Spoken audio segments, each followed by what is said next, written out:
आर्य समाज गांधीनगर बालोतरा और Aryan culture society की ओर से आप सभी को मेरा सादर अभिनंदन। मैं अंजलि आर्या पुनः आप लोगों के मध्य में उपस्थित हूँ और पुनः आप सभी के उत्तम स्वास्थ्य और मंगल जीवन की कामना करते हैं। आज एक विचार मेरे मन में आया और मुझे लगा कि मुझे आप सब लोगों के साथ में ये बात साझा करनी चाहिए।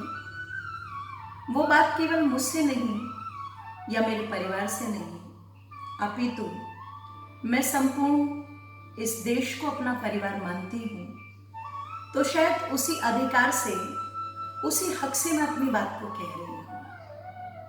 मैंने अक्सर सुना था कि लड़ाई दो प्रकार की होती है। एक लड़ाई जो सीमा पर बंदूक लेकर के या युद्ध के मैदान में तलवारों से लड़ी जाती है। वो लड़ाइयाँ जिसमें बहुत सारी जानें जाती हैं और मैं समझती हूँ शायद जिनका निर्णय किसी की जीत हार का कोई निर्णय नहीं होता, अपितु एक वर्चस्व की लड़ाई कोई भी देश या कोई भी पक्ष सोचता है कि हमने जीत ली, लेकिन अगर देखा जाए तो उस जान माल के नुकसान में कोई जीता कोई हारा, लेकिन हानि जो हुई वो मानवता की हुई, चाहे एक पक्ष की रही हो चाहे दूसरे पक्ष की रही हो। इसलिए मैं जितनी बार भी स्वाध्याय करती हूँ और इतिहास के ऐसे युद्धों को पढ़ती हूँ या ऐसी लड़ाइयों के बारे में पढ़ती हूँ,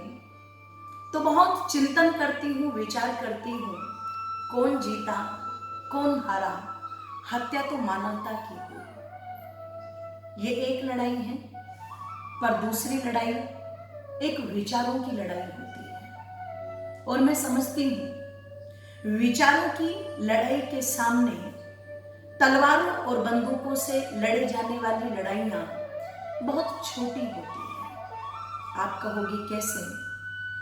भगत सिंह जिन्होंने केवल और केवल एक अंग्रेज को मारा, पर एक अंग्रेज को मारने के पश्चात ही ये समझ आ गया था कि यदि हम एक को मारेंगे तो वो हमारे 5 को 10 को फांसी चढ़ा देंगे। ऐसे ही हम मरते रहेंगे, वो मारते रहेंगे, कभी कोई निर्णय नहीं हो पाएगा। लेकिन अगर विचारों की ताकत के साथ में लड़ा जाए तो निश्चित इस बहरी सरकार के कानों तक वो गूंज पहुंचाई जा सकती है जो देश के अंदर एक विस्फोट पैदा कर दे। और आप सब जानते हैं भगत सिंह जैसे सरीखे नौजवान के इसी विचार ने देश के अंदर क्रांति का उछाल ला दिया था।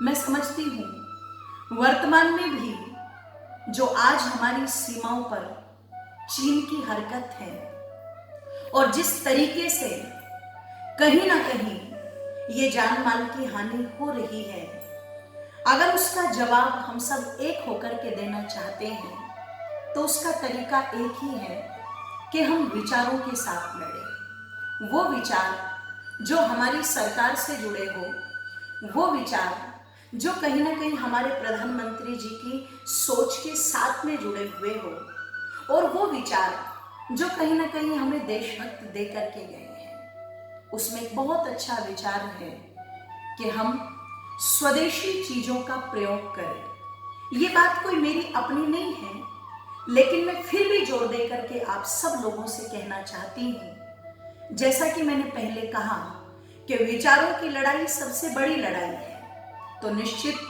ये स्वदेशी शब्द जिसका प्रयोग महर्षि दयानंद ने भी सत्याग्रह प्रकाश के अंदर सर्वप्रथम किया था, आगे बाल गंगाधर तिलक ने चल करके जिसको अपना नारा बना लिया, जिसके लिए महात्मा गांधी जी ने भी पूरी ताकत लगा दी, जिसका प्रचार प्रसार स्वामी श्रद्धानंद करते रहे, जिसको पंडित राम प्रसाद बिस्मिल और चंद्रशेखर आजाद जैसे सरीखे देशभक्तों ने अपना एक मुख्य मुद्दा बनाया, निश्चित आज भी वो मुद्दा मैं समझती हूँ उतना ही महत्व रखता है। इसलिए प्रातः काल से लेकर के रात्रि तक जिन जिन चीजों का प्रयोग आप अपने घर में देख करते हैं, एक बार मेरे कहने से उन पर जरूर दृष्टि डालें, ये मेड इन इंडिया है या मेड इन चाइना है। निश्चित अगर इतना विचार आप लोगों के मन में आ गया और आप लोगों ने ये देखना भी शुरू कर दिया,